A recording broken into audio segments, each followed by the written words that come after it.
Hello guys! Kumusta kayo lahat? Welcome back to my YouTube channel.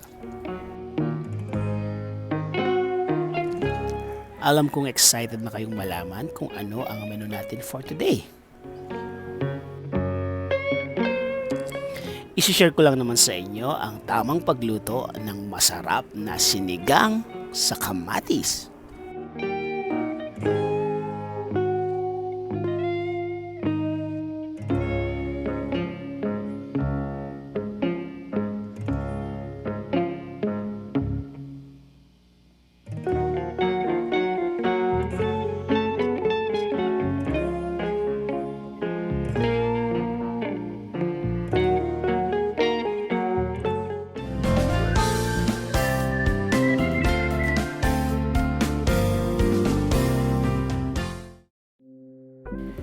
Gagamit tayo ng pork ribs para sa ating sinigang sa kamatis.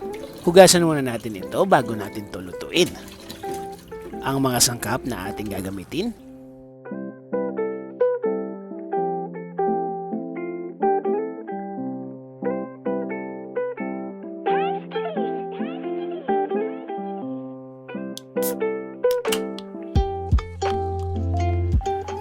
ako na nagpunta ng palengke para mamili ng mga sahog na ating gagamitin. Nabili ko ang kamatis ng 100 per kilo. Ang sa pechay naman ay 15 kada tali. At buti na lang ribs ang ating gagamitin 280 per kilo. Ang presyo kasi ng karne kagaya ng liampo or belly ay pumapalo na sa 320 per kilo. Magpainit muna tayo ng mantika sa kawali at pag medyo mainit na, ilagay na natin ang bawang. Isutay lang natin ito ng bahagya hanggang sa ito ay mag-moist.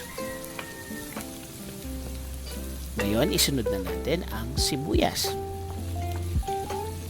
Isutay lang natin muli ng mga 2 to 3 minutes.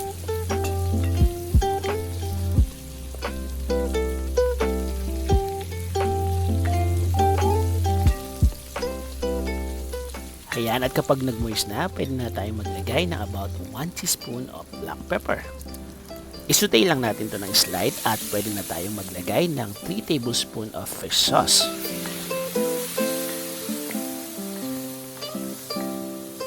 At dahil kumpleto na ang ating pampalasa, pwede na natin ilagay ang ating pork ribs.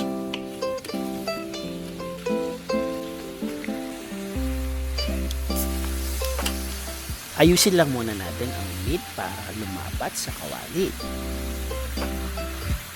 Isisir kasi natin ang meat na mga 5 to 10 minutes kaya hindi muna natin ito hahaluin. Ayan, at kapag ready na, tatakpan lang natin ito. Hayaan lang natin ito mag-simmer at balikan natin maya-maya.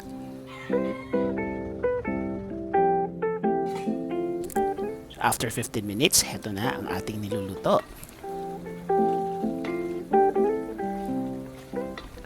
Halu-haluin lang natin to at maya-maya tatakpan uli natin para ma-sear naman ang kabilang side.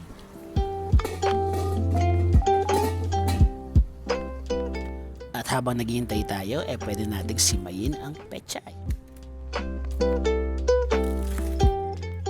Guys, make sure na ang pechay ay mahugasan ng maigi ha.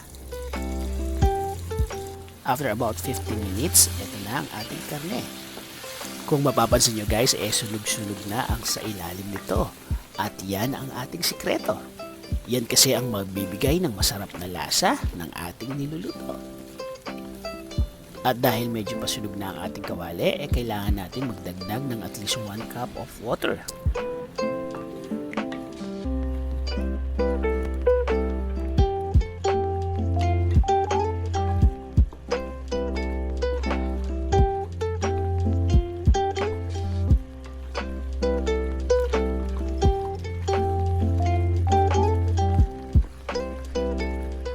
Ayan, at wala na halos nakadikit sa kawali kaya pwede natin ilagay ang 1 kilo ng kamatis.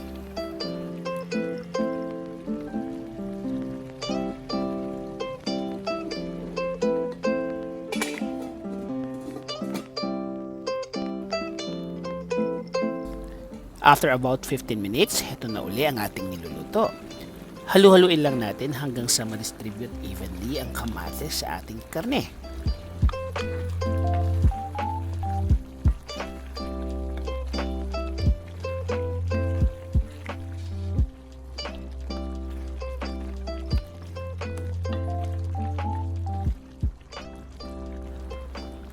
Pagkatapos nito, tatakpan lang natin muli at hayaan natin itong mag-simmer hanggang sa malusaw ang kamatis.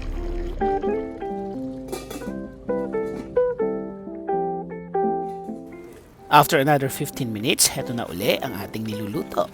Kung mapapansin nyo guys, halos natutuyo na ang sabaw. Kaya ang gagawin natin magdadagdag tayo ng 2 tasa ng tubig.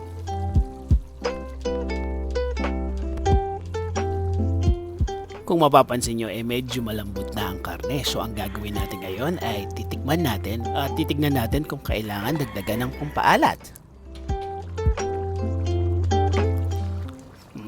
Dagdagan lang natin to ng 3 tablespoon na patis at about 1 tablespoon na salt.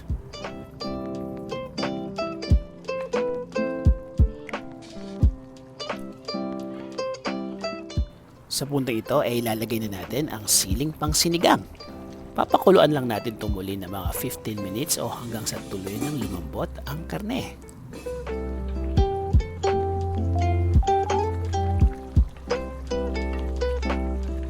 Sa puntong ito malambot na ang karne kaya ilalagay na natin ang pechay.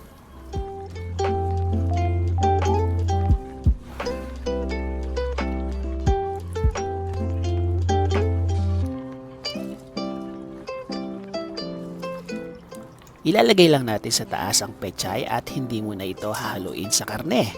Ang gagawin natin, tatakpan lang natin to at hayaan natin itong mag-steam ng mga 5 minutes. Ayan, at dahan-dahan lang sa paghalo para hindi ma-discolor ang ating pechay.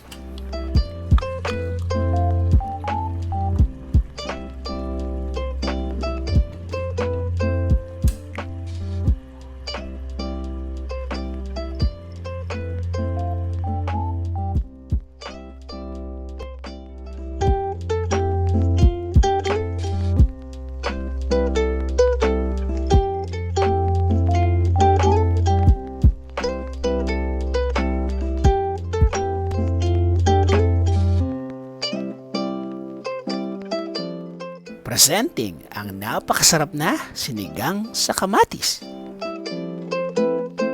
Sana ay nag-enjoy kayo sa ating video for today at kung nagustuhan nyo po, pakilike na lang po at pakishare ito sa inyong mga friends and relatives.